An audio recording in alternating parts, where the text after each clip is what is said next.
நாளின் செய்யும் வினைதானின் செய்யும் என நாடி வந்த கோளின் செய்யும் கொடுங்கூற்றின் செய்யும் குமரேசர் இரு தாளும் சிலம்பும் சதங்கையும் தண்டையும் சண்முகும் தோளும் கடம்பும் எனக்கு முன்னே வந்து தோன்றினேன். உலகெங்கிலும் வாழ்ந்து கொண்டிருக்கும் ஆஸ்ட்ரோ டிவி நேயர்களுக்கு சைதே ராஜாவின் அன்பான வணக்கங்கள். உங்கள் அத்துணை பேர்களுக்கும் ஆங்கில புத்தாண்டு நல்வாழ்த்துக்களை தெரிவித்துக் கொள்கிறோம்.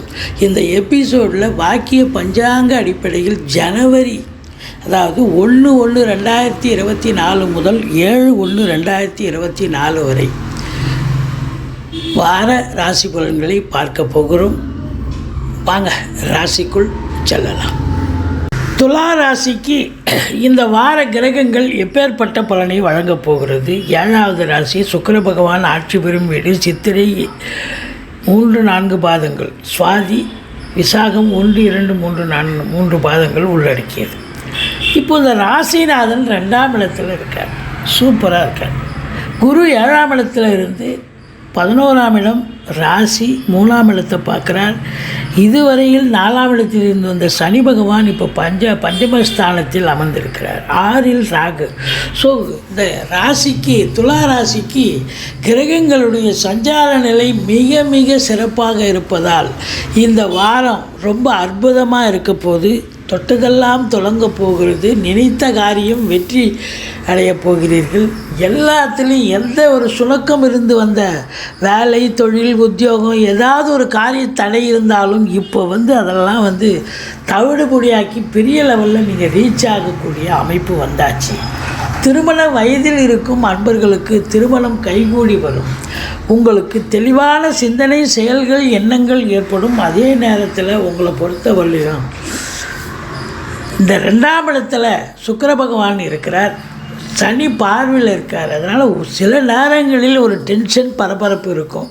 இருந்தாலும் நல்ல பண வரவு இருக்கும். கொடுக்கல் வாங்கல் கொஞ்சம் பார்த்து செய்யுங்க. மற்றபடி 3ஆம் இடம் பிபிஓ, சாஃப்ட்வேர், ஹார்ட்வேர், தபால் தந்தி இலாக்கா, கொரியர் சர்வீஸ், விளையாட்டு வீரர்கள், வீராங்கனைகள், நடனக் கலைஞர்கள், ஸ்டண்ட்டு கலைஞர்கள், பின்னணி பாடகர்கள், இசை அமைப்பாளர்கள், இசை வல்லுநர்கள், சினிமா மற்றும் தொலைக்காட்சி பிரிவில் பணியாற்றக்கூடிய நடிகர், நடிகைகள், டெக்னீஷியன்கள், எடிட்டர்கள், கேமராமேன்கள், புகைப்பட கலைஞர்கள் அத்துணை பேர்களுக்கும் வாய்ப்புகள் கதவை தட்டும்.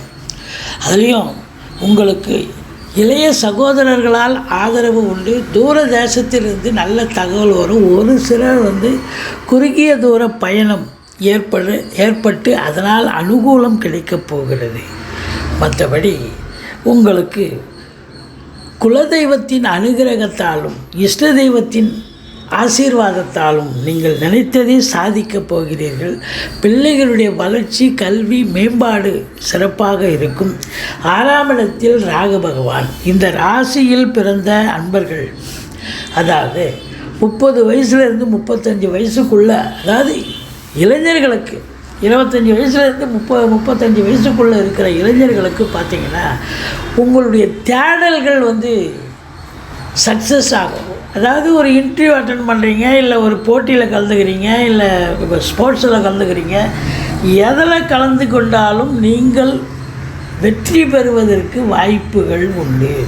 இது வரைக்கும் 10ஓட 11 இருந்த நீங்கள் இப்போ இனி நம்பர் 1, நம்பர் 2 பொசிஷனுக்கு வரக்கூடிய அமைப்பு வந்தாச்சு அப்படின்னு சொல்லலாம்.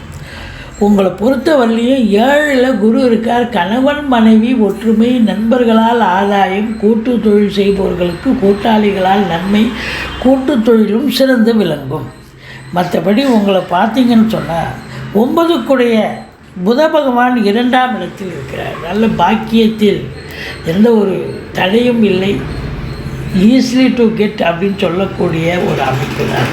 தொழில், உத்தியோகம் சிறந்து விளங்கப் போவதால் 11ஆம் இடம் குரு பார்வையில் இருப்பதால் நல்ல லாபம், இரட்டிப்பு லாபம், நல்ல பணவரவு, பொருள் வரவு, குடும்பத்தில் அமைதி, நிம்மதி, சந்தோஷம் நிச்சயமாக இருக்கும். தொட்டதெல்லாம் தொடங்கப் போகிறது, தொடாததெல்லாம் தொடங்கப் போகிறது. மூத்த சகோதரம் இருந்தால் அவரால் ஆதாயம் உண்டு. மற்றபடி உங்களுக்கு 2வது திருமணத்திற்காக காத்திருப்பவர்களுக்கு கூட நல்லதே நடக்கக்கூடிய ஒரு சூழல். 12ஆம் இடத்தில் கேது பகவான் இருக்கிறார். அதனால் ஆன்மீகத்தில் அதிக நாட்டம் இருக்கும். ஆலய வழிபாடுகள் செய்வீர்கள்.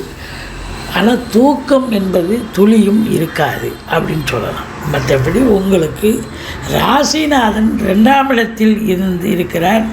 நல்ல பொருளாதாரத்தில் சுபிட்சம். சுக்கிரனுடைய கலைத்துறையில் பணியாற்றக்கூடிய அன்பர்களுக்கு ஒரு பொக்கிஷமான ஒரு காலகட்டம். நினைத்ததை சாதிப்பீங்க. ஆனால் ஸ்ட்ரகிளிங் இருக்கும், போராட்டம் இருக்கும். பட் இருந்தாலும் நீங்கள் கடைசி 11th ஹவரில் ஜெயிக்கக்கூடிய ஒரு அமைப்பு இருக்குது அப்படின்னு சொல்லலாம். இந்த வெளிநாடு போகணும்னு நினைக்கக்கூடிய இந்த துளாராசி அன்பர்கள், இப்போ நீங்கள் உங்கள் ஜனனகால தசாபுத்தி உங்களுக்கு வெளிநாட்டுக்கு அனுப்புவதற்கான ஒரு அமைப்பு இருக்கும் பட்சத்தில் நீங்கள் தாராளமாக இப்போது வெளிநாடு போகலாம். சாதிக்கக்கூடிய ஒரு வாரமாக இது நிச்சயமாக அமையப்போகிறது. அட்லீஸ்ட் நீங்கள் அவரை ஆன்மீக பயணம், இன்ப சுற்றுலான்ற பேர்லையாவது வெளிநாடு போயிட்டு வரக்கூடிய ஒரு அமைப்பு நிச்சயமாக இருக்குது அப்படின்னு சொல்லலாம். மொத்தத்தில் பார்க்கும்பொழுது இளைய சகோதரர்களால் ஆதரவு உண்டு.